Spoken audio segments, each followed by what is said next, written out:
Hola, soy Rodrigo López, me da muchísimo gusto estar nuevamente contigo y sobre todo que tú estés conmigo. Este tu espacio es Preaude, atrévete a saber y sobre todo también atrevámonos a pensar para encontrar posibilidades distintas, ¿sí?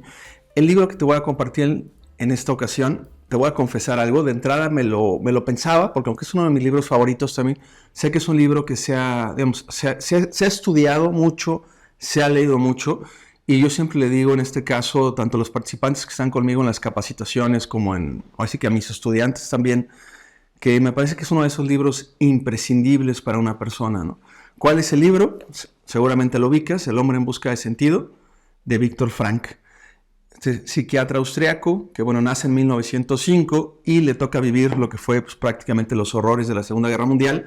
Y él estuvo 3 años preso, de hecho estuvo en 3 campos de concentración de la Alemania nazi, terminando en Auschwitz, que era el campo más grande y el más famoso de esa época. Y lo interesante en el texto, en el libro, está dividido en 2 partes. En la primera, él cuenta en primera persona cómo vivió la experiencia en el campo de concentración.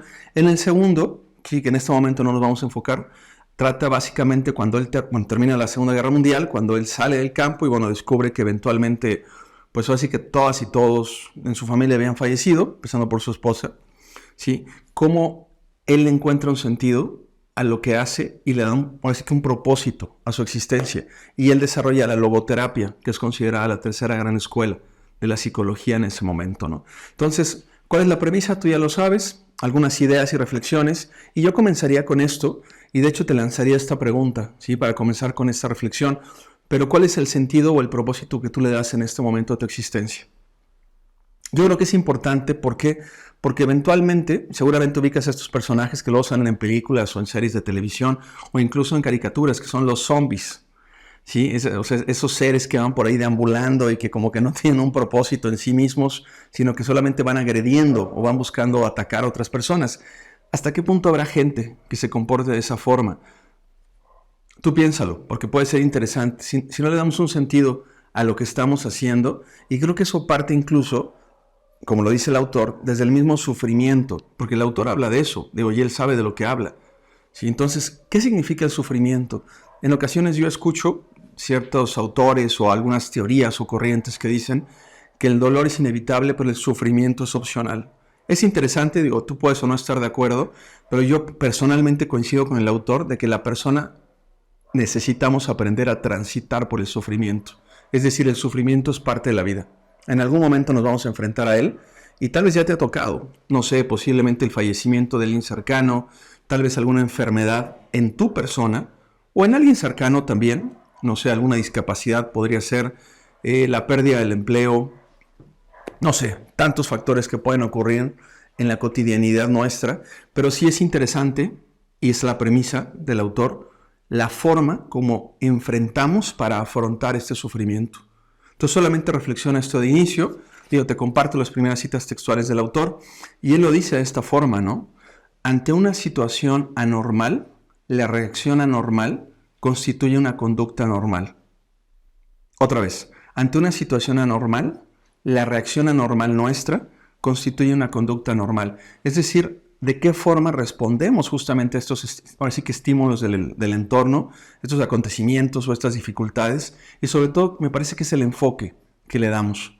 ¿De qué manera enfrentamos justamente, viéndolo, como dice Mihaly Csikszentmihalyi en el libro de Fluir, como desafíos posibles? Me parece que el enfocarlo de esa forma es lo que nos puede dar incluso eventualmente, no solamente la motivación, sino también las capacidades o las herramientas, conocimientos, habilidades, actitudes, para hacer frente a eso. Entonces quédate con esta primera propuesta. Otra segunda que nos cuenta el autor de su experiencia, acuérdense que estamos hablando ahorita de la primera parte del libro, sí, en el campo de concentración, y lo dice de manera textual, dice, lo único que poseíamos era nuestra existencia desnuda. ¿Qué otra cosa nos quedaba que pudiera ser un nexo con nuestra existencia anterior? Es decir, y esto era literal, porque desde que entraban al campo de concentración se les quitaba absolutamente todo, ¿no? Es decir, evidentemente la ropa, si tenían alguna joya, no sé, algún anillo tal vez, o sea, eran despojados de todo, que era un simbolismo, de alguna forma, para matar la vida anterior y llevarlos a esta nueva existencia, ¿no? Pero, ¿hasta qué punto? Y el autor nos va narrando ahí diferentes anécdotas e historias, por ejemplo, sentimientos como el amor, como el miedo, como el sufrimiento, ¿sí? Es decir, el desagrado, de qué manera se vivían en el día a día, ¿no? Y el autor llega a una conclusión que también se me hace, y es uno de los aspectos fundamentales del libro, para mí se me hace uno de los aspectos fundamentales incluso en su teoría psicológica posterior, porque nos dice él, ¿sí?, que el amor, el sentimiento del amor es lo más importante para un ser humano, porque solamente, ¿sí?, amando y sabiéndose amado, ¿sí?, por otra persona, es como uno se puede desarrollar plenamente, porque es cuando desarrolla todas sus capacidades. Y es interesante porque me parece que todas y todos tendríamos que encontrar, pues ahora sí que yo creo que un sentido o un significado a ese sentimiento.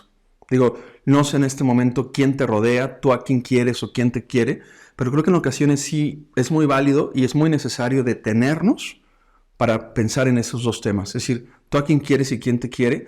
Y yo te diría algo, ¿por qué no damos un paso más? ¿De qué forma tú expresas también ese sentimiento?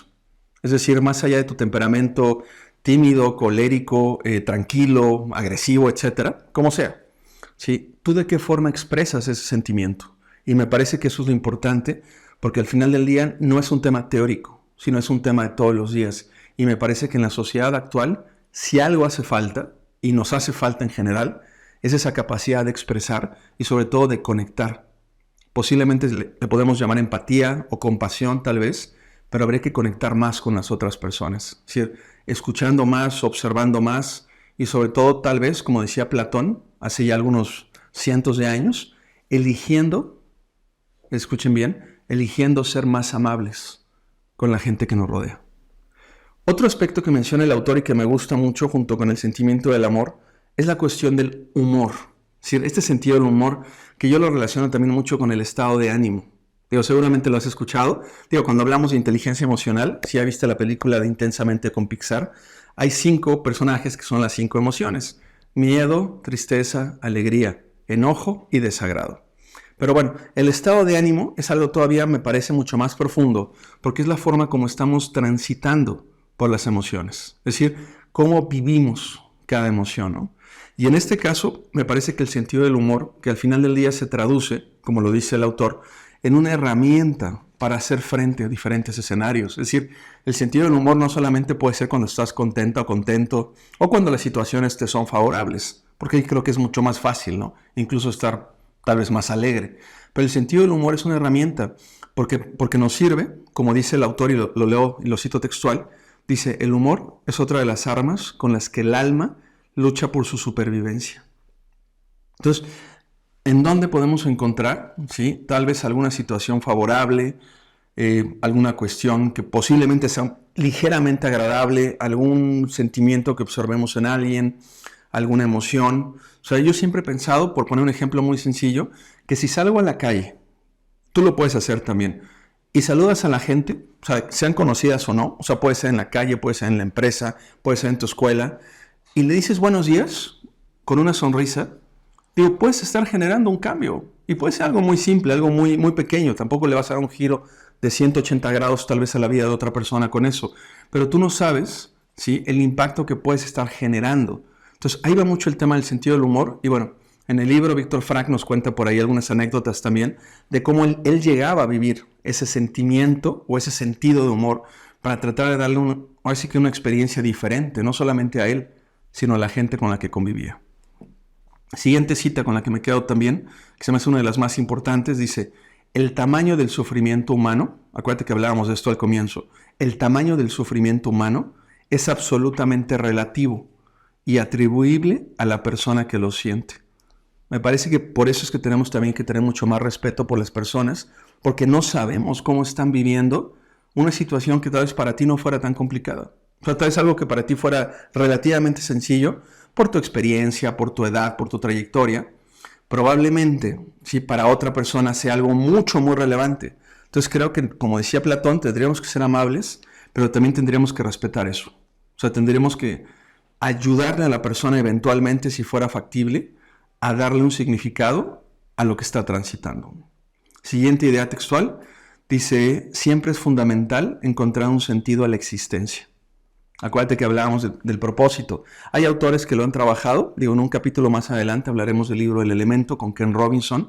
El Ikigai, posiblemente has escuchado ese concepto japonés, Ikigai, ¿sí? Habla también acerca de que cada persona tendríamos que encontrar justamente cuál es ese sentido, porque ese sentido es lo que eventualmente te puede seguir permitiendo avanzar día a día. Sabemos que la motivación es importante, y es necesaria, pero no es suficiente. Es decir, la motivación tiene que estar acompañada de hábitos, tiene que estar acompañada de disciplina, pero también, ¿por qué no? Tiene que estar acompañada de un reconocimiento de que la gente perciba y valore la contribución también que tú estás haciendo, porque al final creo que se convierte en un tema de reciprocidad, si tú lo haces también con ellos. Siguiente idea, las experiencias demuestran que el hombre, la persona, tiene siempre capacidad de elección. Fíjate qué interesante, ¿no? Es decir, incluso en ocasiones lo hemos visto, ¿no? Tal vez dos hermanos que viven una situación similar en su casa, no sé, con sus papás, el entorno, la religión, los amigos, dos hermanos, o sea, que están juntos, ¿no?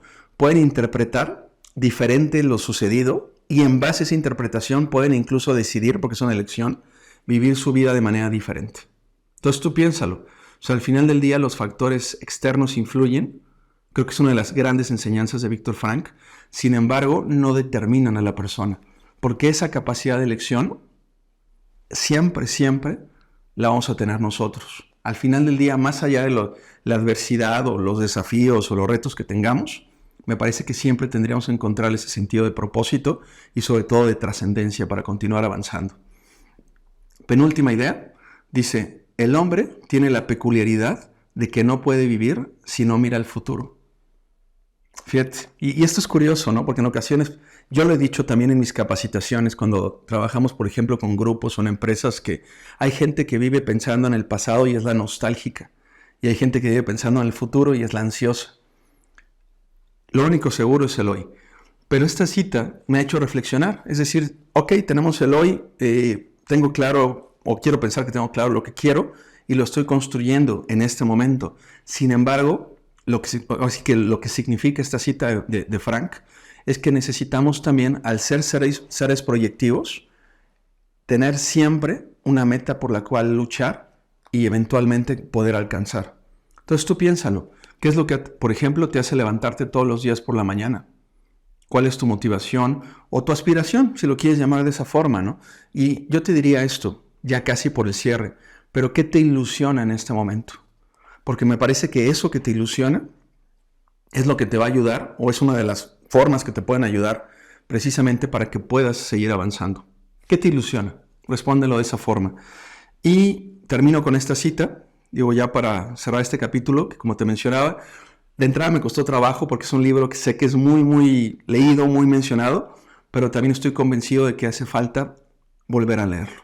Son esos libros que puedes leer 2 o 3 veces en tu vida y le vas a encontrar un sentido distinto, como por ejemplo del Principito, que ya comentamos en un capítulo anterior por aquí en Sapere Aude. Lo cito, en realidad no importa que no esperemos nada de la vida, sino que espera la vida de nosotros. Y me parece que sobre eso, sobre lo que podemos encontrarle un significado. Es decir, pregúntatelo, porque al final no es un tema teórico, ¿no? Que se quede solamente en este capítulo y que cuando termines de escucharlo se te olvide, sino en verdad, ¿qué te ilusiona? O sea, esa es creo que la primera pregunta de hoy que quiero que te lleves. ¿Qué es lo que te ilusiona en este momento? Pero también, ¿qué significado le das a lo que estás haciendo el día de hoy? Ya sea que estés en una oficina, o estás en un colegio, o estás en una oficina gubernamental, o tal vez colaboras con una institución de asistencia privada. No sé, o sea, posiblemente estás en tu casa, donde sea que estés. Creo que siempre tendríamos que hacer lo mejor que podamos con lo que tengamos. Y yo creo que si en este momento no tienes un propósito, es muy probable que lo encuentres en la acción, es decir, haciendo. Entonces recuerda esto, ¿qué es lo que te ilusiona? Y trabaja sobre esto.